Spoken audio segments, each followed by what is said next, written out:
Muy buenos días nuevamente, amados hermanos. Sean todos bienvenidos en este tiempo.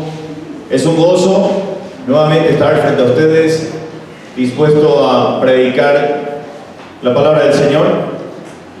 Y es un domingo especial. Yo sé que todos los domingos que el Señor nos regala son especiales, pero esta semana que ha pasado, nuestra iglesia ha cumplido su segundo año como Iglesia Cristiana Sola Escritura, y no podemos ver más que la gracia del Señor en medio de nosotros. Así que, dado el caso, este domingo, hoy específicamente, vamos a hacer un paréntesis en la enseñanza expositiva de Juan y vamos a abarcar un pasaje realmente que espero sea de ánimo para cada uno de nosotros. A manera de introducción quisiera contarles una pequeña historia que ha sucedido en el siglo XIX en una pequeña aldea de Escocia. Había una comunidad de creyentes que se reunían para adorar en una humilde capilla. Durante décadas, aquel edificio, aquella capilla, había sido el centro espiritual del pueblo. Allí se habían celebrado bodas, se habían bautizado mucha gente y se habían despedido a generaciones de fieles que partían a la presencia del Señor. Pero lamentablemente, en un invierno particularmente cruel, una tormenta azotó la región con tal furia que derribó parte del muro norte de la capilla. Los ancianos de la iglesia se reunieron preocupados, evidentemente. No tenían recursos para reparar el daño. La aldea era pobre y la capilla también era pequeña. Había entonces en medio de ellos un joven albañil de la congregación llamado Andrew. Él tomó la palabra y dijo en una reunión: no podemos dejar que la casa de Dios se derrumbe. Yo puedo reparar el muro, dijo Andrew, pero necesito piedras. Y no cualquier piedra. Necesito piedras que encajen perfectamente con las que ya están para que el edificio no pierda su fuerza. Durante semanas, Andrew caminó por los campos y colinas de Escocia buscando las piedras adecuadas, pero ninguna parecía encajar, ninguna. Estaban rotas, eran demasiadas grandes o demasiadas pequeñas. Ninguna piedra parecía encajar. Hasta que un día, un anciano herrero del pueblo que había visto la capilla ser construida décadas atrás, se acercó y le dijo: Andrew, has estado buscando en un lugar equivocado. Esas piedras no vinieron de los campos. Esas piedras fueron traídas de una cantera especial al otro lado del valle. Solo allí encontrarás piedras que encajen con el muro original. ¿Y sabe qué hizo Andrew? Cruzó el valle, llegó a la cantera y encontró piedras idénticas a las que sostenían la capilla. Las talló con esmero, las colocó una por una y el muro quedó tan firme como el primer día. Hermanos, ¿saben una cosa? Esta historia no es solo sobre una capilla en Escocia en el siglo XIX. Es la historia de cada uno de nosotros. Porque si somos sinceros, hay momentos en los que nosotros también buscamos en los lugares equivocados. Buscamos la solidez de nuestra vida espiritual en nuestras buenas obras. Buscamos la solidez de nuestra vida espiritual en nuestra asistencia a la iglesia, aunque sea buena. Buscamos nuestra solidez espiritual con nuestra reputación o nuestra misma historia. Buscamos en los campos de nuestros esfuerzos generalmente. Y de esa forma estamos pensando con suficiente dedicación con suficientes programas o con bastante actividad, que nuestro edificio espiritual se mantendrá en pie. El título del sermón de esta mañana es el siguiente: una roca, un pueblo y un propósito. Una roca, un pueblo y un propósito. Quisiera que abra su Biblia en 1 de Pedro, capítulo 2. 1 de Pedro, capítulo 2, versículos 4 al 10, es el pasaje que vamos a abarcar esta mañana. 1 de Pedro, capítulo 2, versículos 4 al 10, es el pasaje que vamos a estudiar esta mañana.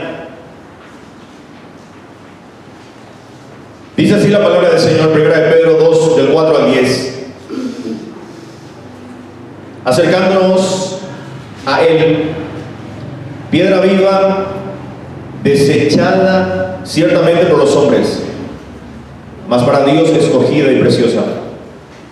Vosotros también, como piedras vivas, sed edificados como casa espiritual y sacerdocio santo, para ofrecer sacrificios espirituales aceptables a Dios por medio de Jesucristo.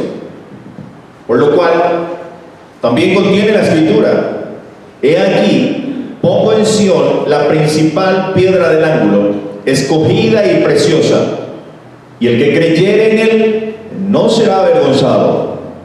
Para vosotros, pues, los que creéis, Él es precioso. Pero para los que no creen, la piedra que los edificadores desecharon ha venido a ser la cabeza del ángulo, y piedra de tropiezo y roca que hace caer, porque tropiezan en la palabra, siendo desobedientes, a lo cual fueron también destinados. Mas vosotros sois linaje escogido, real sacerdocio, nación santa, pueblo adquirido por Dios, para que anunciéis las virtudes de aquel que os llamó de las tinieblas a su luz admirable. Vosotros que en otro tiempo no erais pueblo, pero ahora sois pueblo, que en otro tiempo no habíais alcanzado misericordia, pero ahora habéis alcanzado misericordia. Padre, gracias por tu palabra, gracias porque dentro de tu voluntad y tu misericordia has permitido que esta congregación cumpla un año más, Señor, esperando en ti que sean muchos años más, hasta que tu Hijo Jesucristo venga, Señor. Sabemos que nuestro trabajo es en vano si tu Espíritu Santo no lo está certificando, Señor. Por esa razón pedimos que tu Espíritu Santo nos infunda de poder en nuestro caminar en este mundo. Gracias, Señor, por tu gracia dada a nosotros. Aviva nuestros corazones, Señor. Límpianos. Necesitamos ser limpiados por ti, Señor. Perdona nuestras faltas, nuestros pecados. Particularmente te pido, Señor, que esta mañana me uses como un instrumento, Señor. Que tu palabra nos exhorte, nos confronte, pero también que sea un bálsamo para nosotros, Señor. Gracias por los que han llegado hasta aquí, Señor. Bendice sus vidas. Toma el control de principio a fin y glorifícate en la predicación, Señor, de tu palabra. Ora así en el nombre de Cristo Jesús. Amén.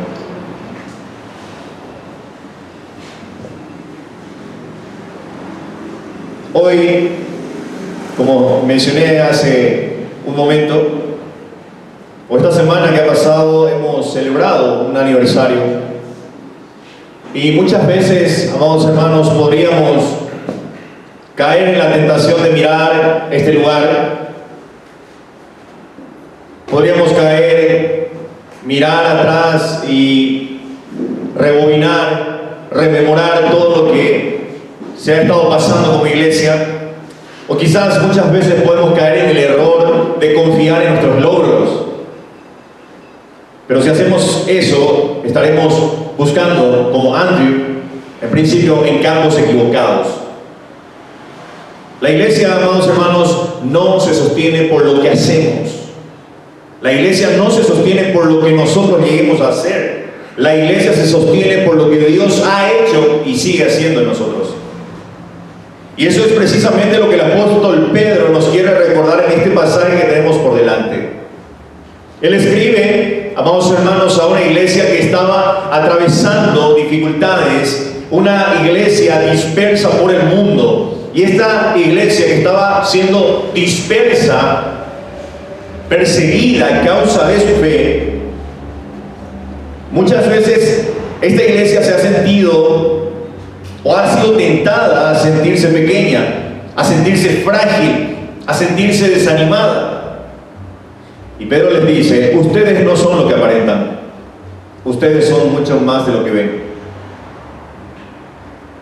Mi argumento para este sermón es el siguiente: la iglesia es un edificio espiritual edificado sobre Cristo. La iglesia es un edificio espiritual edificado sobre Cristo, llamado a vivir como un pueblo santo y a proclamar la grandeza de Dios. Si usted tiene nota, está apuntando, voy a volver a repetir. La iglesia es un edificio espiritual edificado sobre Cristo, llamado a vivir como un pueblo santo y a proclamar la grandeza de Dios. Eso es lo que somos. Esa es nuestra identidad. Ese es nuestro llamado.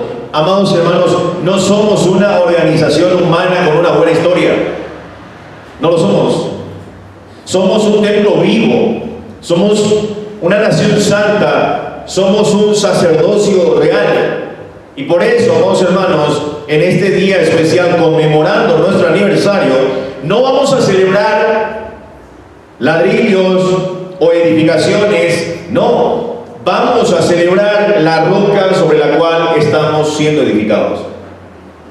Vamos a celebrar el pueblo que Dios ha formado. Vamos a celebrar el propósito que nos da la razón de ser. Eso es lo que Pedro nos enseña en este pasaje. Quisiera desarrollar 3 puntos con ustedes esta mañana. El primero, el fundamento que lo sostiene todo. El fundamento que lo sostiene todo es el primer punto. Fíjense lo que dice nuevamente los versículos 4 al 6. Estoy en 1 Pedro capítulo 2, versículo 4 al 6. Dice: acercándonos a él, piedra viva, desechada ciertamente por los hombres, mas para Dios escogida y preciosa. Vosotros también, como piedras vivas, sed edificados como casa espiritual y sacerdocio santo, para ofrecer sacrificios espirituales aceptables a Dios por medio de Jesucristo.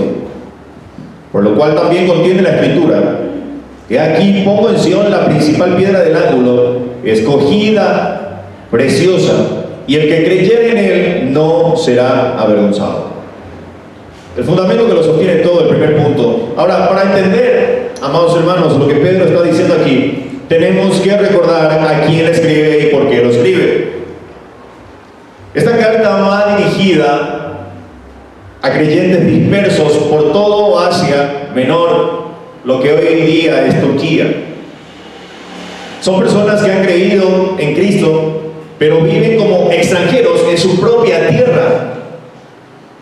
Están enfrentando una presión social, están enfrentando burlas, rechazo y en algunos casos persecución. Evidentemente este grupo es minoría. Son despreciados, son tentados a sentirse insignificantes, a preguntarse si realmente vale la pena seguir a Cristo, a un Cristo que no ven, mientras el mundo que sí ven los está marginando. Y en medio de esa fragilidad, en medio de esa persecución, Pedro les escribe para recordarles quiénes son en realidad. No son lo que aparentan, no lo son. Son mucho más de lo que ven.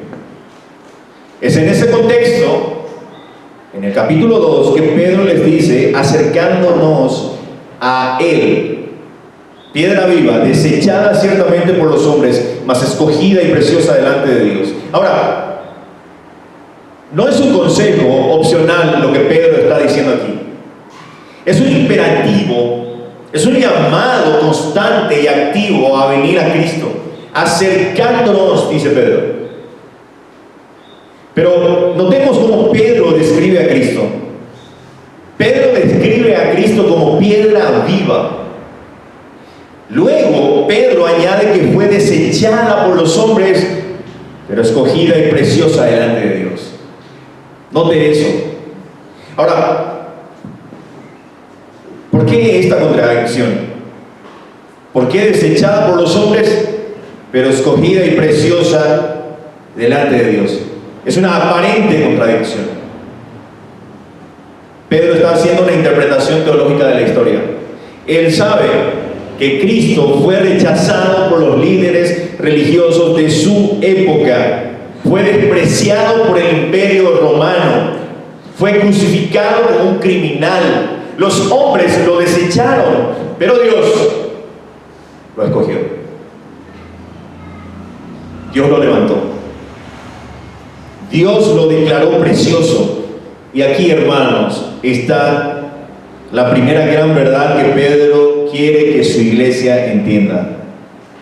El valor de Cristo, amados hermanos, el valor de Cristo no lo determina el veredicto de los hombres, sino el valor de Cristo lo determina el veredicto de Dios. Y esa misma lógica se aplica a ellos.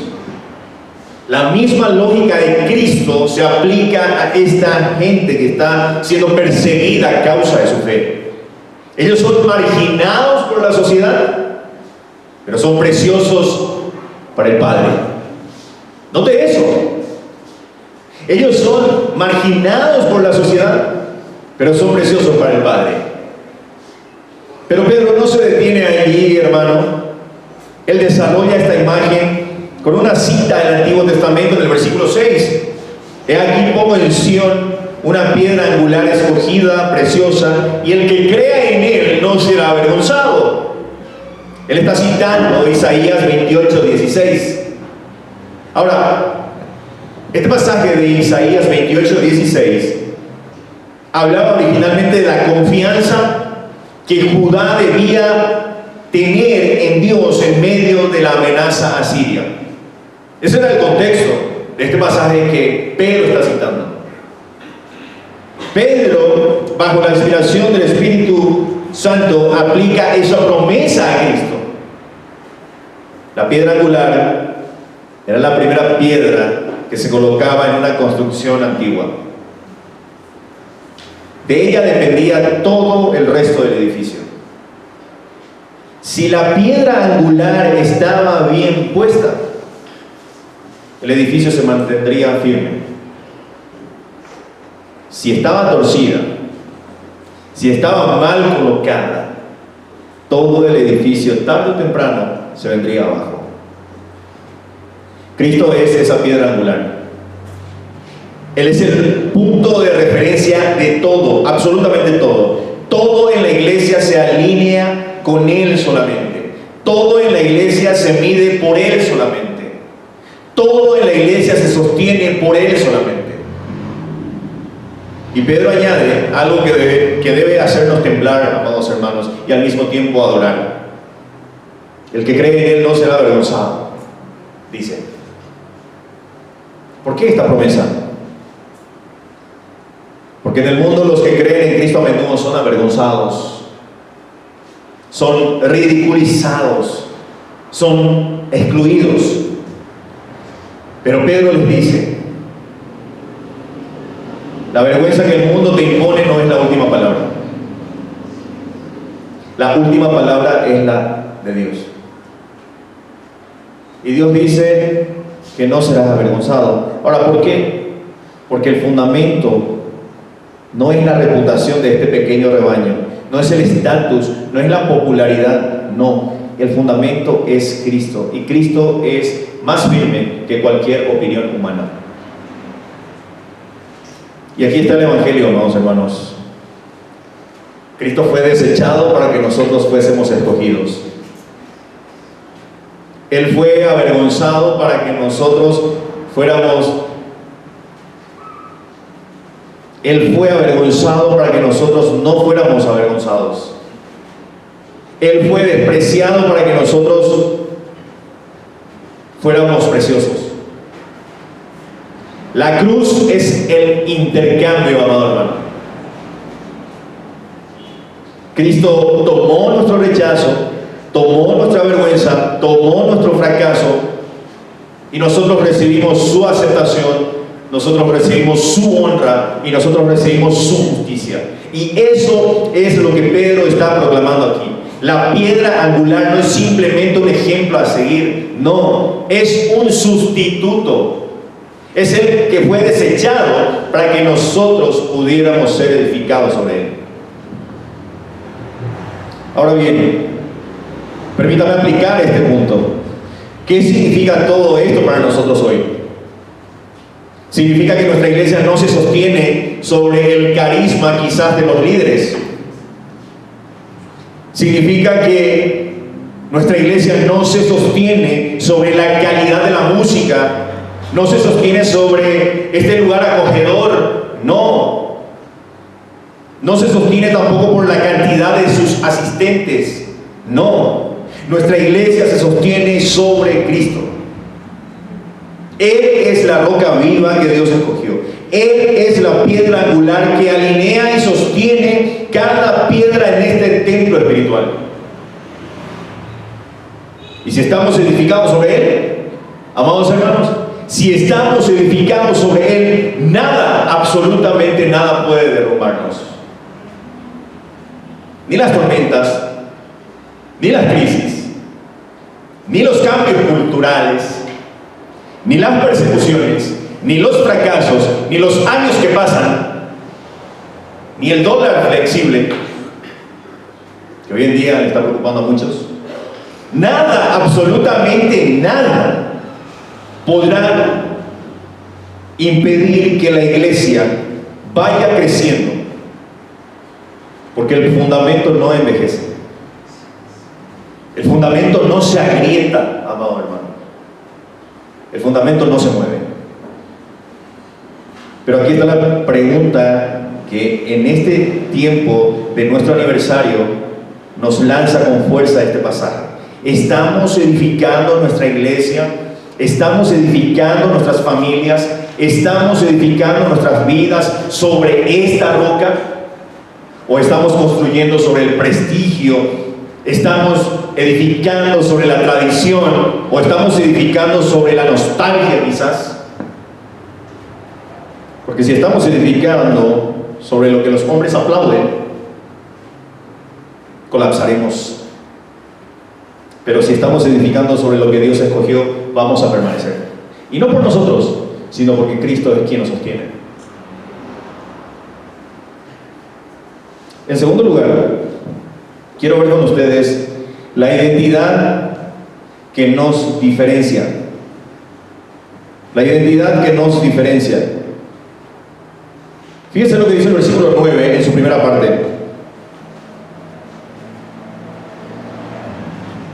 Mas vosotros sois linaje escogido, real sacerdocio, nación santa, pueblo adquirido por Dios.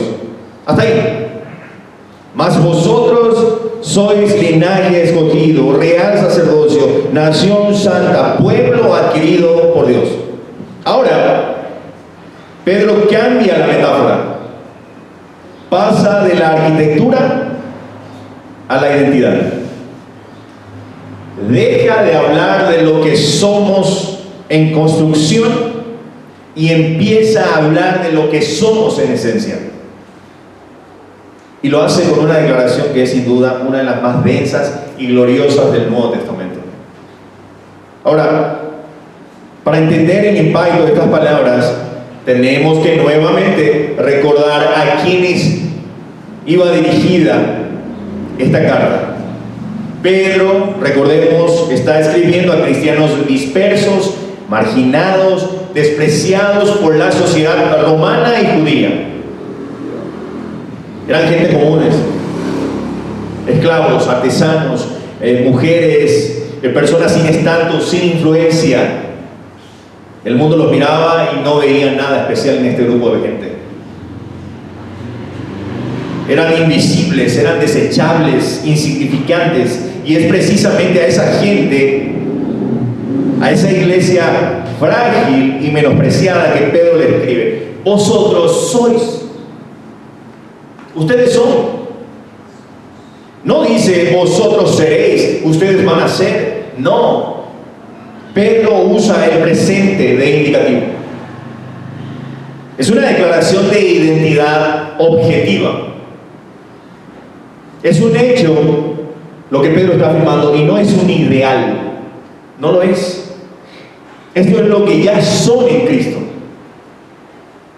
Pero Pedro no está inventando esta terminología. No. Él está tomando palabras que cualquier judío del primer siglo reconocería. En el Antiguo Testamento, por ejemplo, estas frases, describían a Israel como el pueblo elegido por Dios. Por ejemplo, no vamos a ir ahí por una cuestión de tiempo. Éxodo 19:6 dice que Israel sería un reino de sacerdotes y una nación santa. Otro ejemplo, Deuteronomio 7:6 dice que Israel es un pueblo santo para Jehová tu Dios, escogido para ser un pueblo especial. Otro ejemplo, Isaías 43, 20 al 21, dice que Israel es pueblo escogido y que Dios formó a este pueblo para sí. Pedro está tomando aquí en este punto el lenguaje de la identidad nacional de Israel y está aplicándolo a una nueva comunidad compuesta mayoritariamente, ¿sabe por quiénes? Por gentiles. Pedro les dice, en otras palabras, no miren al mundo para definir quiénes son. Miren a Dios. Él los ha definido. Y lo que Él ha dicho sobre ustedes es mucho más verdadero y precioso que lo que el mundo dice sobre ustedes. Esta es la gran certeza que Pedro quiere infundir en ellos, principalmente. Ustedes no son lo que el mundo dice que son. Ustedes son lo que Dios dice que son. Y lo que Dios dice es mucho más importante y preponderante. Y es mucho más glorioso, evidentemente. Pedro dice que somos linaje escogido. ¿Por qué somos escogidos? Somos escogidos no porque seamos mejores que los demás, no porque seamos más inteligentes o más dignos. No, somos escogidos porque Dios nos eligió en Cristo, según Efesios 1:4, antes de la fundación del mundo. Nuestra elección es una elección en Cristo, y precisamente es por ello mucho más preciosa la elección, porque ha sido antes de la fundación del mundo. Imagínense que Dios empiece a escoger ahora y escoja a alguien, y nuestro estado pecaminoso siempre va a tender a decir: ah, Dios me escogió porque soy bueno, yo me merecía. No, Dios te escogió antes de la fundación del mundo. Fuera de Cristo no hay elección, no hay. Fuera de Cristo solo sabe que hay juicio. Pero en Cristo somos aceptados. Y este es el evangelio puro, amados hermanos. No tienes que ganar la elección. No tienes que merecerla. La elección es un regalo de gracia. Y si Dios te eligió en Cristo, nadie, absolutamente nadie, puede anular esa elección. Pedro también dice que somos real sacerdocio. ¿Por qué somos sacerdotes? Porque Cristo es nuestro sumo sacerdote. En el Antiguo Testamento, el sumo sacerdote podía entrar al lugar santísimo una vez al año, y solo con sangre de animales. Pero Cristo, amados hermanos, según Hebreos 12, Cristo entró al lugar santísimo del cielo, no con sangre de animales, sino con su propia sangre. Y cuando Él murió en la cruz, el velo del templo se rasgó en dos. El acceso a Dios ya no está restringido. El acceso a Dios es libre para todo aquel que cree. Porque Cristo es el sumo sacerdote. Nosotros somos un sacerdocio. Porque Él entró, nosotros entramos. Porque Él fue aceptado, nosotros somos aceptados. Nuestro sacerdocio no es un sacerdocio de méritos, no, es un sacerdocio de unión con y en Cristo. Estamos unidos a Él, amados hermanos, y en Él tenemos acceso directo al Padre. Eso significa que para todo aquel que cree, su oración es escuchada. ¿Sabe por qué? Porque directamente va al trono de la gracia. Usted, para venir aquí y estar en la presencia del Señor, ya no necesita traer animales. No. Cristo ha tomado ese lugar, y por Cristo y gracias a los méritos de Cristo, nosotros tenemos acceso directo al trono de la gracia. Amén, hermanos. Espero que esté meditando en esto, porque esto es muy importante.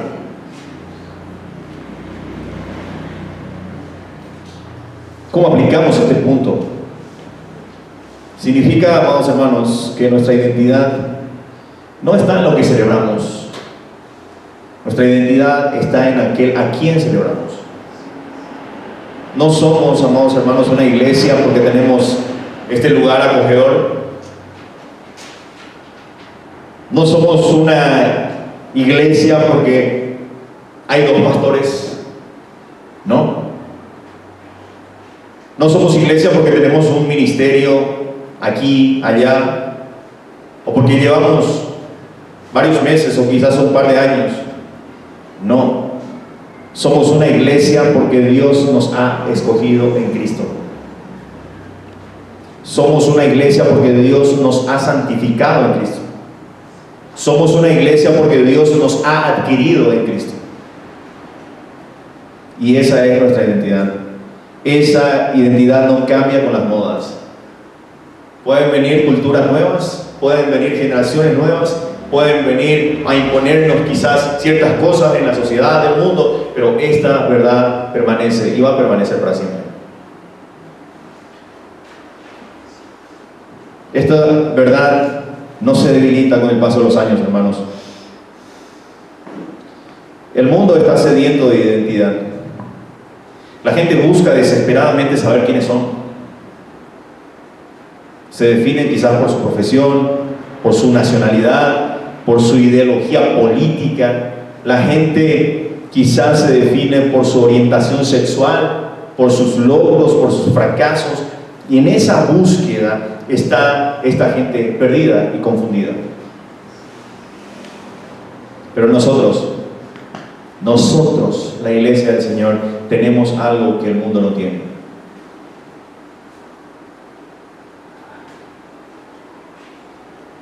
Nosotros sabemos quiénes somos. Somos linaje escogido. Somos real sacerdocio. Somos nación santa. Somos un pueblo adquirido por el Señor. Y esta no es una identidad que nos da el mundo. Nadie en el mundo puede otorgar una identidad como esta. Sí, podemos sufrir. Sí, vamos a sufrir. Vamos a llorar, habrá pérdidas, sí, pero esta verdad es inamovible y no se pierde. En tercer y último lugar, quiero ver con ustedes la misión que nos moviliza. Fíjense lo que dice la segunda parte del versículo 9. Para que anunciéis las virtudes de aquel que os llamó de las tinieblas a su luz admirable. Para que anunciéis las virtudes de aquel que os llamó de las tinieblas a su luz admirable.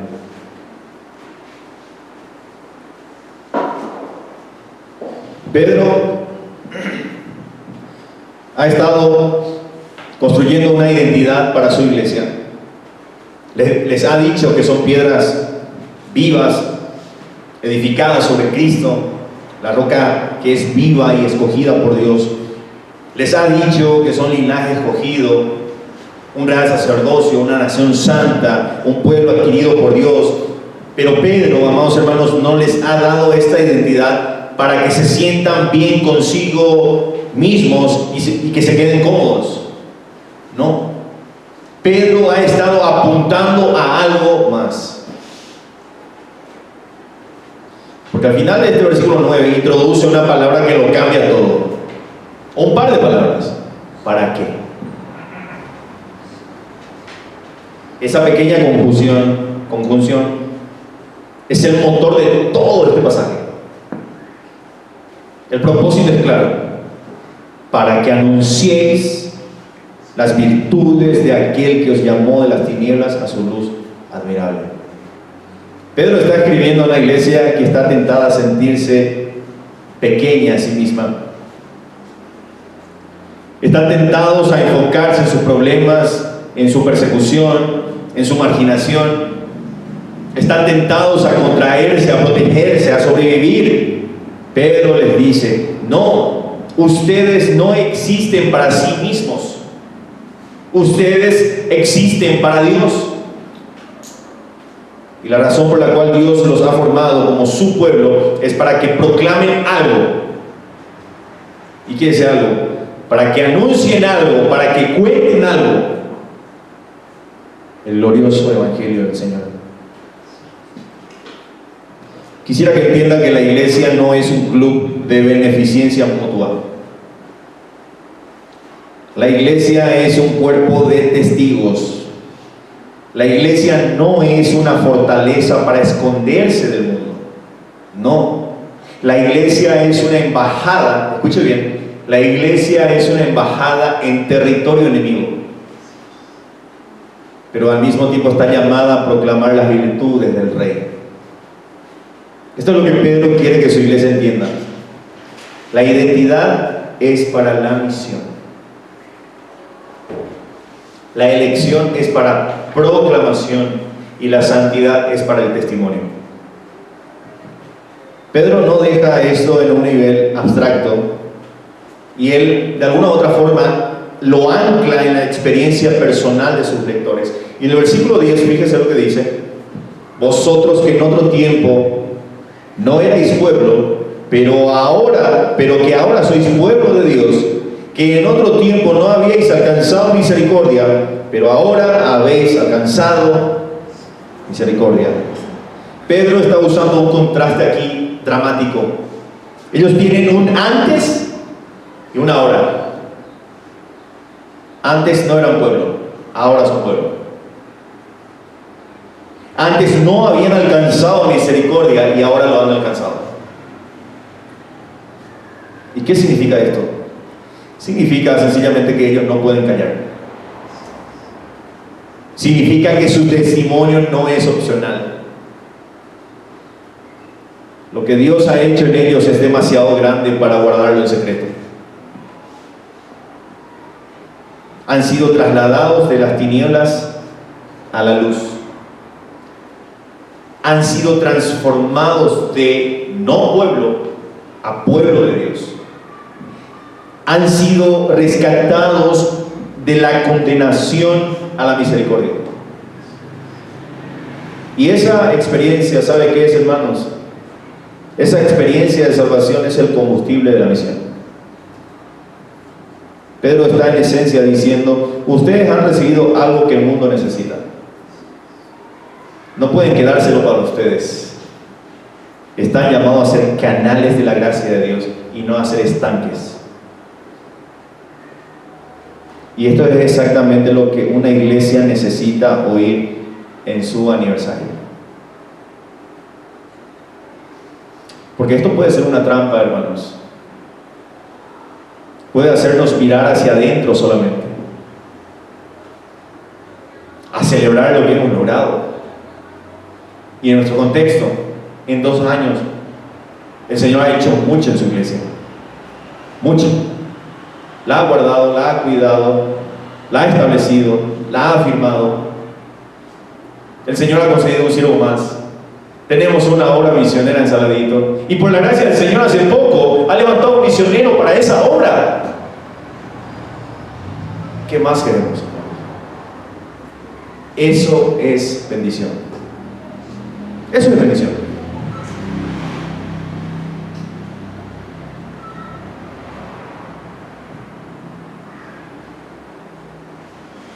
Muchas veces queremos sentirnos orgullosos de lo que se ha conseguido aquí. Pero Pedro nos dice y nos inculca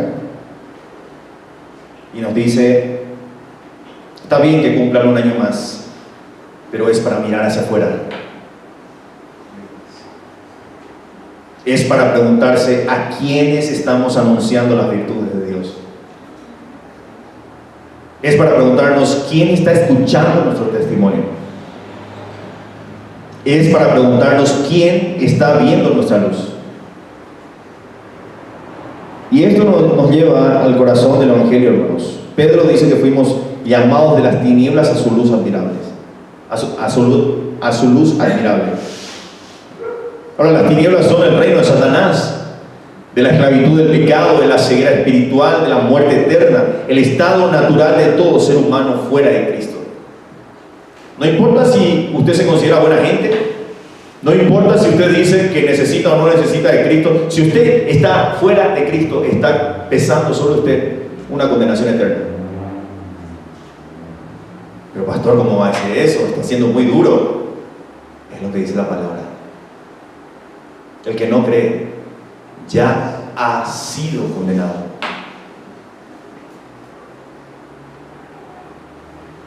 Ahora, dice que Dios nos llamó. ¿Cómo nos llamó? Por el Evangelio.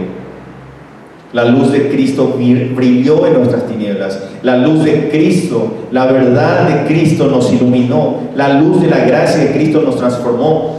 Y cuando esa luz entró, cuando esa luz nos penetró, todo, absolutamente todo cambió.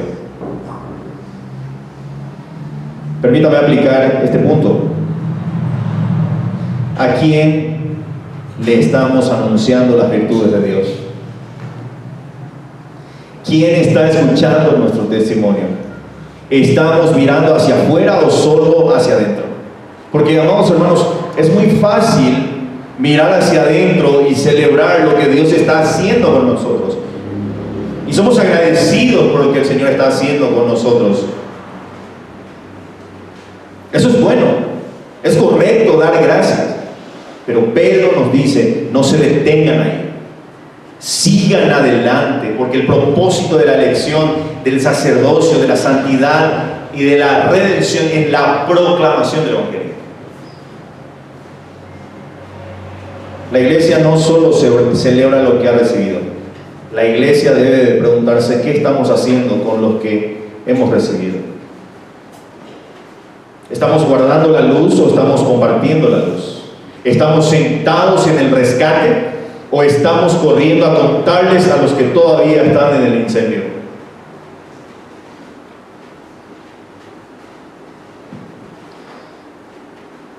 La misión no es un departamento de la iglesia, o no es un área de la iglesia. La misión es el ADN de la iglesia. No somos una iglesia que tiene una misión, somos una iglesia que es misión. Nuestra existencia misma es un anuncio, nuestra comunidad es un anuncio, nuestra identidad y unidad es un anuncio, nuestro amor también es un anuncio. Todo lo que somos debe de proclamar las virtudes de aquel que nos llamó. Permítame hacer un llamado, una conclusión y un llamado final. No quiero que al terminar este sermón te quedes en la mente con estos 3 puntos solamente. Quiero que te vayas o que permanezcas aquí con una realidad tangible, palpable. Todo esto no se trata de doctrina, amados hermanos. No se trata solamente de una teología o de un programa eclesiástico. Todo esto se trata de Cristo. De Él se trata el fundamento. De Él se trata la identidad. De Cristo se trata la misión. Él es la roca, Él es la luz, Él es el Rey, Él es el Salvador. Y sin Él, nada, absolutamente nada tiene sentido. Y aquí está el llamado final para cada uno de nosotros. Para ti personalmente, valga la redundancia, para tu familia y quizás para nuestra congregación. Vuelve a la roca. No te apoyes en tu propia fuerza. No te apoyes en tu historia. No te apoyes en tu reputación. Apóyate en Cristo. Él es el único fundamento que no se mueve. Cuando las tormentas vengan, y vendrán, de hecho, si estás sobre la roca, vas a permanecer. Si estás sobre cualquier otra cosa, en algún tiempo vas a caer. Vas a colapsar. Hoy, vuelve a la roca. Confiesa que sin Él no puedes hacer nada. Así que hoy, cuando salgas de este lugar, no salgas igual. Sal sabiendo quién eres en Cristo. Sal sabiendo a quién sirves. Sal sabiendo qué tienes que hacer. Y mientras caminas en este mundo, recuerda, tú no te sostienes a ti mismo. Cristo te sostiene. Cristo nos sostiene. Tú no puedes definirte a ti mismo. Cristo te define. Y obviamente tú no puedes salvarte a ti mismo. Cristo es el que te salva. Dios nos ha llamado, nos ha escogido, nos ha comprado, pero también nos ha enviado. Porque la iglesia no es como dicen por ahí, un museo de santos. Uno piensa que por venir a la iglesia ya vas a ser una persona que no peca, que no tiene errores. Error, valga la redundancia. Los que venimos aquí somos los que más necesitamos, porque estamos en construcción. La iglesia es un ejército de testigos, y la batalla, amados hermanos, como dice Pablo, no es contra carne ni sangre. La batalla es por las almas, la batalla es por el reino, y la batalla por sobre todo es para la gloria de Cristo. ¿Sabe qué? Estamos luchando en este mundo una batalla feroz, pero no luchamos por la victoria, luchamos desde la victoria. Eso lo cambia todo. Amén, hermanos. Amén. Que el Señor le bendiga. Vamos a ponernos en pie.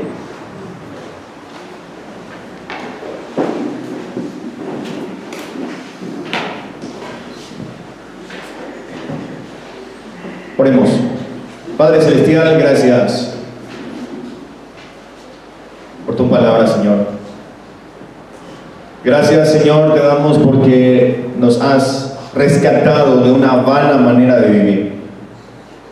Estábamos en oscuridad, Señor, sumidos en el pecado, siendo esclavos del pecado y de Satanás. Pero tu gracia, Señor, ha llegado mucho más profundo.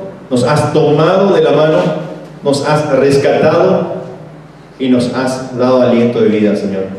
Gracias por esa fe que nos has dado de manera inmerecida, porque no lo merecíamos. Nosotros, cada uno de nosotros merecíamos el castigo eterno. Pero, Señor, agradecerte por tu gracia, por tu misericordia. Gracias porque también hemos cumplido un año más. Poquitos quizás, pero no así lo que has hecho en nosotros. Has hecho mucho, Señor. Sigue dándonos la humildad necesaria para seguir creciendo en amor, en firmeza. Bendice al liderazgo, bendice, Señor, a todos los grupos pequeños, bendice, Señor, a la misión en Saladito, bendice a cada área, Señor, que componen esta congregación. Aviva nuestros corazones, Señor. Gracias te doy por este tiempo. Oro así en el nombre de Cristo Jesús. Amén. Que el Señor les bendiga. Voy a pedir a